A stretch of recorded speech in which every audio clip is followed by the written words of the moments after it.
Je crois que je vais profiter de ce micro pour féliciter d'abord le secrétaire général, le président à l'intérim du parti, par ce message qu'il vient d'adresser tout de suite là. Le problème aussi de notre parti, c'est que le parti est au pouvoir aujourd'hui. Et un parti au pouvoir a une manière d'être géré. Nous étions à l'opposition pendant plusieurs décennies, maintenant nous sommes au pouvoir. Mais ce qu'il faut savoir, c'est que l'UDP, c'est un parti de masse, c'est un grand parti politique. Donc si nous pouvons comptabiliser les nombres en termes de chômage au sein des partis politiques, l'UDP se bat les records. Ça c'est une évidence parce qu'en RDC, il n'y a pas un parti mieux implanté que celui-ci. Ça c'est la première chose qu'il faut savoir. Ce qui fait que lorsque nous sommes au pouvoir, tout le monde attend avoir un poste, n'est-ce pas, dans les institutions étatiques. Ce qui sera impossible. Pourquoi? Parce qu'il n'y a pas de la place pour tout le monde au niveau des institutions étatiques. La deuxième chose, c'est que nous avons aujourd'hui un groupe de secrétaires nationaux, un groupe de combattants, s'il faut les appeler tous comme ça, qui ont fait ce que nous appelons en français une fronde, n'est-ce pas? Qui ont créé une division.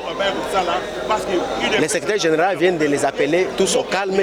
Il leur demande de rentrer au bercail, de rentrer ici à la permanence.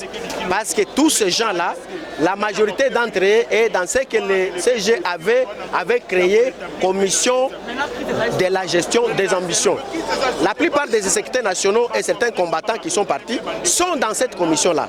Leur travail, c'est quoi? C'est réfléchir comment créer des emplois pour les combattants de l'UDPS. S'ils partent, ils vont laisser cette charge à qui? C'est pourquoi le CG, le secrétaire général, a demandé à tous ces gens de revenir pour faire leur travail.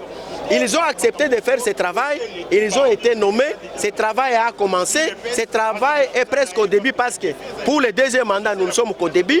Il faut que cette commission puisse travailler presque pendant tous ces mandats ici. Donc ils ont des raisons de venir pour continuer leur travail, n'est-ce pas?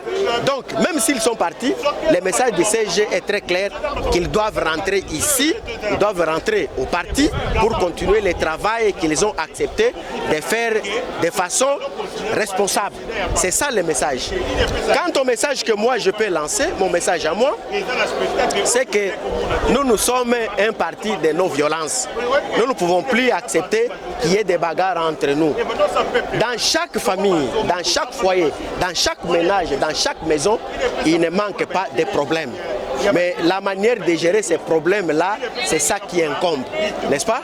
Je crois qu'il n'est pas important de continuer à exposer les problèmes qui sont les nôtres sur la place publique, n'est-ce pas? Si nous sommes en train aujourd'hui d'utiliser vos micros et vos caméras, c'est parce que nos frères et sœurs qui sont partis ont utilisé des micros et des caméras pour adresser leurs messages. Mais nous aussi, nous devrions adresser ces messages par la même voix. Voilà la raison pour laquelle nous profitons de ces micros et de ces caméras que vous êtes en train de nous donner aujourd'hui.